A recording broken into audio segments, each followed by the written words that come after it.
উপন্যাস পাঠ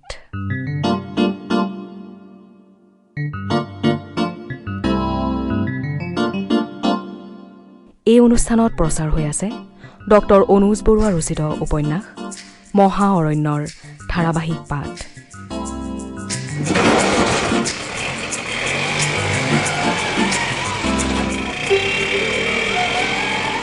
পাঠ আগবঢ়াইছে নয়ন প্ৰসাদে। উপন্যাস পাঠ অনুষ্ঠানটিৰ প্ৰযোজনা অৱনী বৰাৰ। মহা অৰণ্য।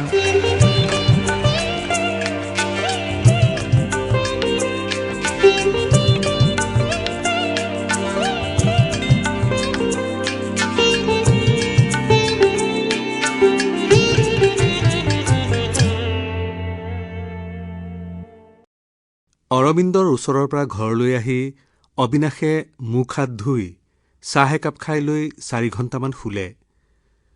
শুই উঠি কাপোৰ কানি পিন্ধি সি পাকঘৰৰ ফালে আহিল।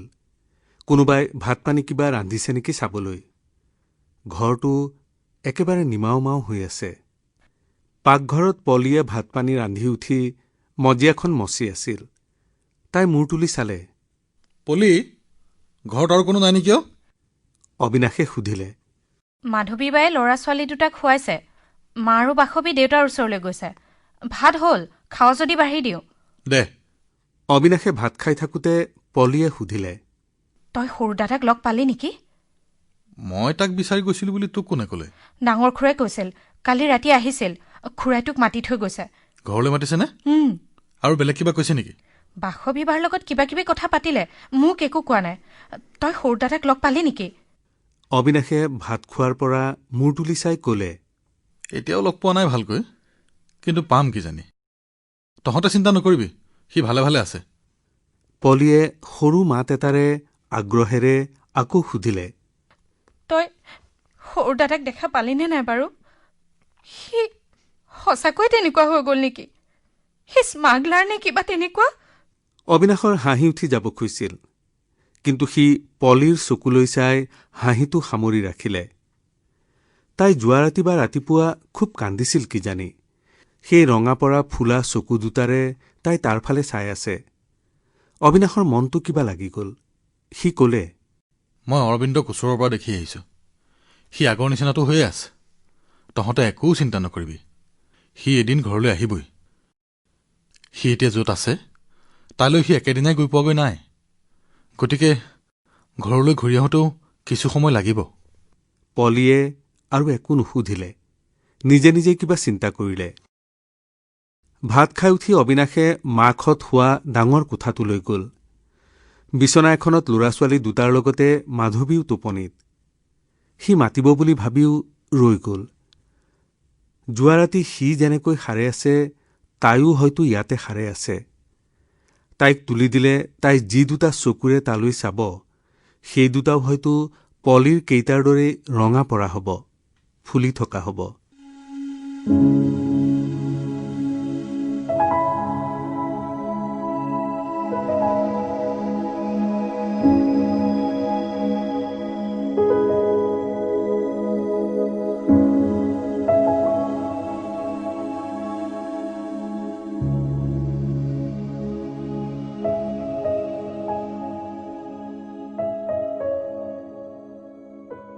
অবিনাশ অটৰিক্সাখন লৈ ৰিহাবাৰীৰ ডাঙৰ খুৰাকৰ ঘৰৰ ফালে আগবাঢ়িল।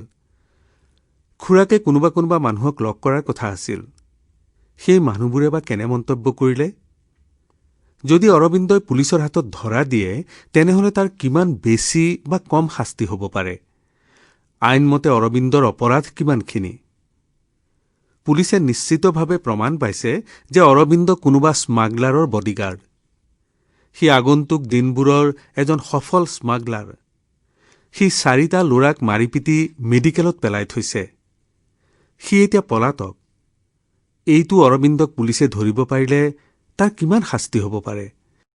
এই কথাবোৰ ভাবি ভাবি সি খুৰাকৰ ঘৰ পালেগৈ। খুৰাকে ভাত খাই উঠি বিচনাত জিৰণি লৈছিল।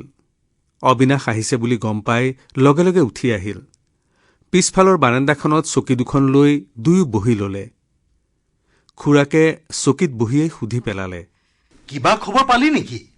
পালো লগ পাই আহিছোঁ তাক পালি ক'ত আছে সি গুৱাহাটীতে আকৌ লগ কৰিব পৰাৰ ভিতৰতেই নে খুৰাক চকীত আউজি বহিল আপুনি থানালৈ গৈছিল নেকি গৈছিলোঁ আৰু দুই এঠাইলৈ গৈছিলোঁ কালিও গৈছিলোঁ আজি ৰাতিপুৱাও গৈছিলোঁ কি ক'লে তেওঁলোকে কথাবোৰ তই মই ভবাৰ দৰে ইমান সহজ নহয় বহুত ধৰণৰ কথা একেলগে আহি পৰে ক'ৰবাত যদি ভাল অফিচাৰ এজন বা নেতা এজন ওলায় তেওঁ বিচাৰে যে অৰবিন্দৰ এটা উচিত শিক্ষা হওক বাকী দুই এজনে এনেকুৱা কেছবোৰত সুবিধা ল'ব খোজে এনেকুৱা কেছবোৰে সিহঁতক ধনী কৰে এই দুইখিনি মানুহক মনাব পাৰিলেহে আমাৰ কাম হ'ব পাৰে কিন্তু কামটো তাৰ পাছত নহ'বগৈও পাৰে কিয় এই কোনোবা অফিচাৰে বুজাবুজিলৈ আহি অৰবিন্দৰ কেছটো ঢিলাই দিলেই যেনিবা কিন্তু এই গেৰাণ্টিটো কোনে দিব পাৰিব যে কাইলৈ অৰবিন্দ আকৌ ঘূৰি নাযাব মই কোনো মানুহক খাতিৰ নকৰোঁ কিন্তু অৰবিন্দৰ নামত কাৰোবাক কৰি চাব পাৰোঁ যাক খাতিৰ কৰিম তেওঁ হয়তো মানি ল'ব মাত্ৰ এবাৰলৈ হ'লেও কিন্তু তাৰ পাছত এইবোৰ লাইনত ভৰি দিলে কোনো মানুহ ঘূৰি নাহে অৰবিন্দতো দেৱতা নহয় বৰং সি বেছি জেদিহে শুনিবলৈ কৌতুক যেন লাগিলেও কথাটো এনেকুৱা হ'ব পাৰে যে পুলিচে মানি ল'লেও অৰবিন্দই মানি নল'ব পুলিচে খেদি পৰাটোক তাৰ নিচিনাবোৰে গৌৰৱৰ কথা বুলিহে ভাবে নহয় খুৰা অৰবিন্দই তেনেকৈ নাভাবে মই তাক লগ পাই আহিছোঁ তাৰ কাৰণে কথাটো অলপ বেলেগ তেনেহ'লে ভাল কথা তাক আহিবলৈ কৈ থানালৈ কিন্তু কিছুমান কাম তাৰ পাছতো থাকি যায় পুলিচে কেছটো ঢিলাইহে দিব শেষ কৰি নিদিয়ে মই মোৰ ফালৰ পৰা আমাৰ পাৰ্টিৰ ফালৰ পৰা য'ত যেনেকৈ পাৰোঁ হেঁচা মাৰি বা নমস্কাৰ কৰি সকলো কৰি চাইছোঁ তথাপিও দুটামান মানুহ থাকি যায় তেওঁলোকে কেছটোৰ পৰা আদায় কৰিব পৰা লাভখিনি এৰি দিব নোখোজে অৰবিন্দৰ ককা দেউতাক যে মুক্তিযুঁজাৰু আছিল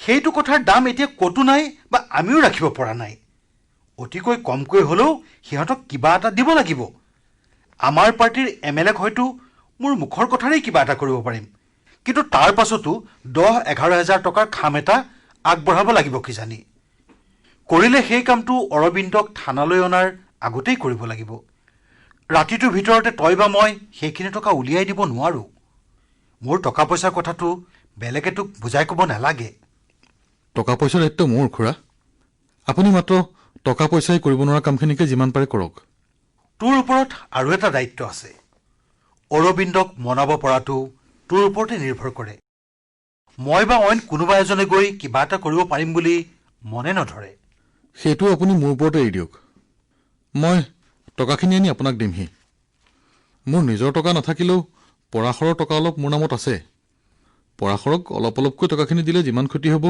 সেইখিনি মই পূৰাব পাৰিম কিন্তু অৰবিন্দ ঘৰলৈ অহাত পলম হ'লে পূৰাব নোৱাৰাকৈ ক্ষতি হ'ব সি হেৰাই যাব পাৰে তাক মই একেবাৰে মূৰামূৰি সময়ত ধৰি পেলাইছোঁ আপুনিও যিখিনি পাৰে এবাৰলৈ চেষ্টা কৰক তাৰ পাছত বাদ বাকী মই বলে পাৰিম তোক মই এটা কথা আকৌ এবাৰ কৈ থওঁ অৰবিন্দ কোনো মন্ত্ৰী বা কোটিপতিৰ পুতেক নহয় গতিকে আমি তাক এনে সুবিধা দুবাৰলৈ আনি দিব নোৱাৰিম আমি চেষ্টা কৰাৰ পাছতো পুলিচে তাৰ ওপৰত যিখিনি শাস্তি তুলি দিব সেইখিনি সি মানি ল'ব লাগিব আমাৰ শক্তিৰে কৰা সকলোখিনিৰ পাছতো আচল কথাটো অৰবিন্দৰ ওপৰতে নিৰ্ভৰ কৰে সেইখিনি সি মানি ল'ব সেইটো মাত্ৰ তাক মনাব পৰা আৰু মনাব জনাৰ ওপৰত নিৰ্ভৰ কৰে মই আছোঁ আপুনি চিন্তা নকৰিব খুৰাকে তাৰ পাছত বিশেষ একো নকলে উঠি অহাৰ আগেয়ে অবিনাশে গোটেই কথাখিনি জুকিয়াই আকৌ এবাৰ আলোচনা কৰিলে কাক ক'ত লগ ধৰিব লাগিব কাক কিমান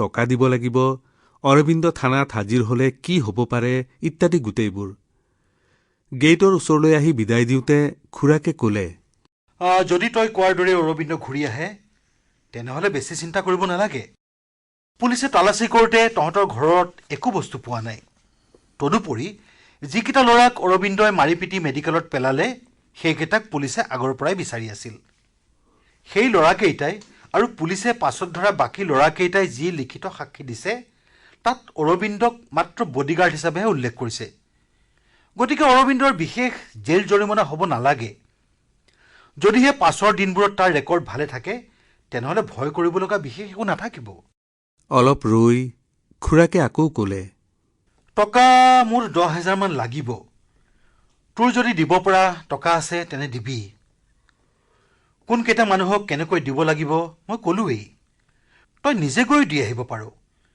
কথা বাৰ্তা মই আজি ৰাতিপুৱা পাতি আহিছোঁ। 2 এদিনৰ ভিতৰতে টকাখিনি যোগাৰ কৰ। নোৱাৰিলে ধাৰ কৰি মই অলপ সহায় কৰি দিম। মোৰ অৱস্থাটো তই জানই। আপুনি টকাৰ কাৰণে চিন্তা নকৰিব। অৰবিন্দৰ কাৰণে মই আজিলৈকে একো কৰা নাই। এই টকাখিনি মই দিম। মোৰ কষ্টৰ টকা, কিন্তু কামত খাটিব। টকাখিনিৰ আগেয়ে তই অৰবিন্দক পোনাই ল।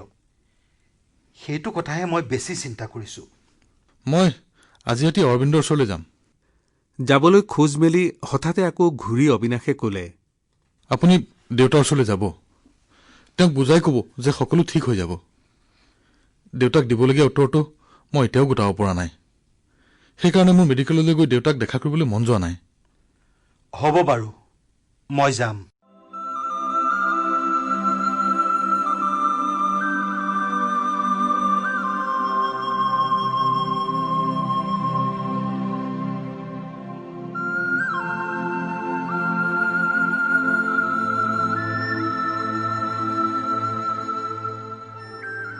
অবিনাশ আহি ঘৰ পাওঁতে সন্ধিয়া লাগিছিল।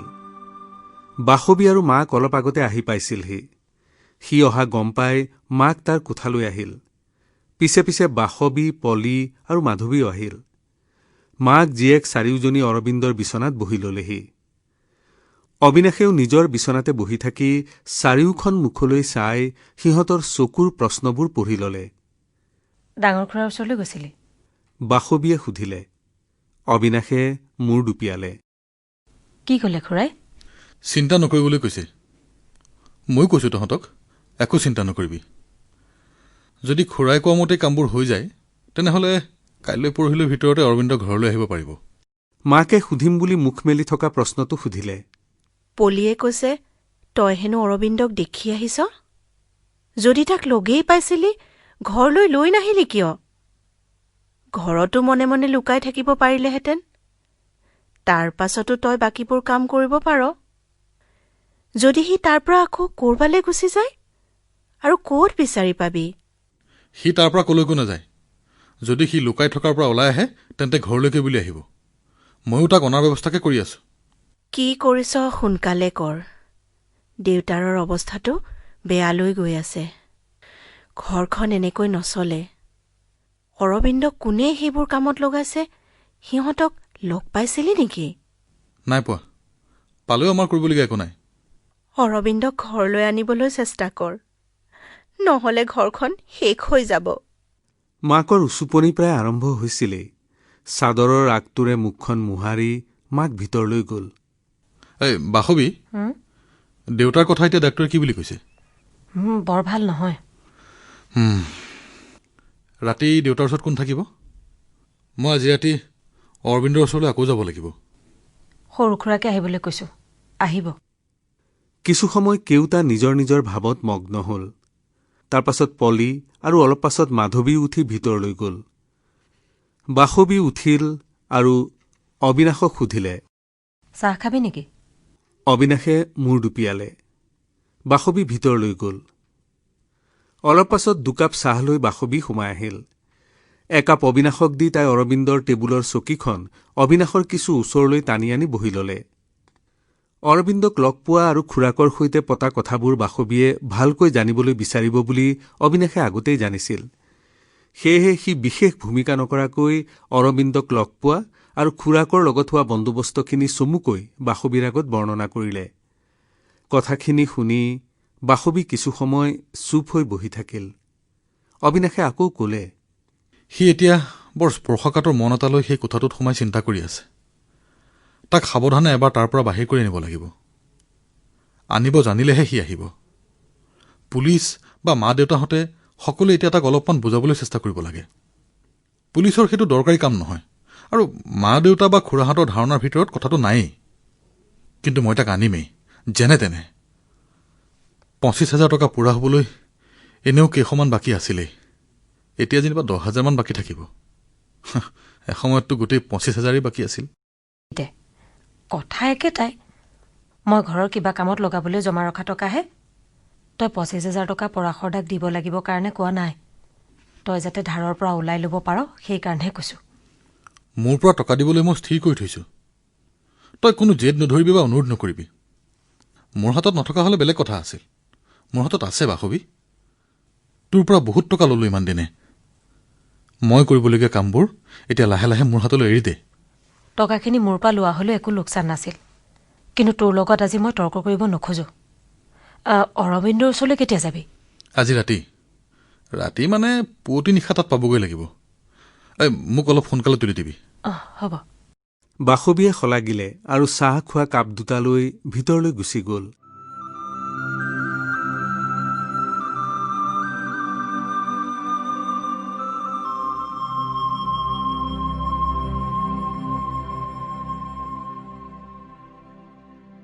ৰাতি ভাত খাওঁতে অবিনাশ আকৌ মাকৰ মুখামুখি হ'ল। তেওঁ আকৌ আগৰ ধৰণৰ কথাখিনিকে ক'লে। দেউতাকৰ খবৰ কৰিবলৈ কোন কোন আহিছিল অবিনাশে সুধিলে। উত্তৰত মাকে ক'লে, খুৰাৰৰ ঘৰৰ মানুহবোৰ আহিছিল, পৰাশৰো আহিছিল। আমাৰ ঘৰৰ খবৰ দিবলৈ সুবিধাই পোৱা নাই। বাসৱীহঁতৰ ভিনীহেকটো অহাৰ কথাও আছিল, কিয় জানো অহা নাই? অবিনাশে ক'লে, মাত্ৰ দেউতাৰ অসুখ বুলি খবৰ পোৱা হ'লে আহিলেহেঁতেন কিজানি। গোটেই ঘৰখনেই এতিয়া ইমান ডাঙৰ বেমাৰ এটাত পৰিছে, এইবোৰ বেমাৰৰ খবৰ কৰিবলৈনো কোন আহিব? আহিলেওনো কৰিব কিটো? নালাগে আহিব এতিয়া। ভাল দিনবোৰ আহক তেতিয়া আহিব। মাধৱী আহিছে ঘৰৰ মানুহ কাৰণেহে, নহ'লে কোনে কাৰ খবৰ কৰে? খৰধৰকৈ ভাতকেইটা খাই অবিনাশ বিচনাত পৰিলহি আৰু টোপনি যাবলৈ চেষ্টা কৰিলে। টোপনি নহা দেখি সি অৰবিন্দক কৈ অহা কথাবোৰকে মনত পেলালে আৰু ইয়াৰ পাছত কি কোৱা যাব পাৰে চিন্তা কৰিলে। অৰবিন্দ এতিয়া কি কৰিছে বাৰু? বিচনাত পৰি কথাবোৰ ভাবিছে, নে কোনোবা ল'ৰা কিছুমানৰ লগত অট্টহাস্য মাৰি কথা পাতি আছে, নে কাণখন থিয় কৰি পুলিচ অহাৰ উমান লৈ এনেই বিচনাত অকলে পৰি আছে? এসময়ত অবিনাশ টোপনি গ'ল।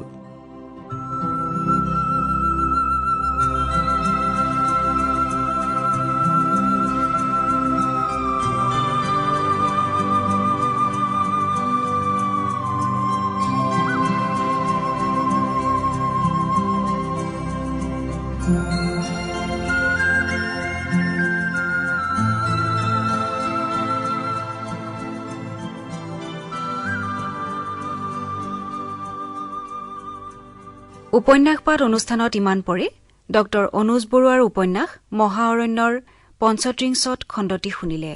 পাঠ আগবঢ়ালে নয়ন প্ৰসাদে। বিভিন্ন চৰিত্ৰত অভিনয় কৰিলে খুৰাক মৃণাল বৰুৱা, বাসৱী ৰঞ্জিতা গোস্বামী, পলি গৰিমা মজুমদাৰ, মাক পৰিণীতা শইকীয়া আৰু অবিনাশৰ চৰিত্ৰত ঋতুপৰ্ণ দাসে। প্ৰযোজনা অৱনী বৰাৰ। মহাঅৰণ্য উপন্যাসখনিৰ পাঠৰ পৰৱৰ্তী খণ্ডটি শুনিবলৈ পাব কাইলৈ সন্ধিয়া এই একে সময়তে।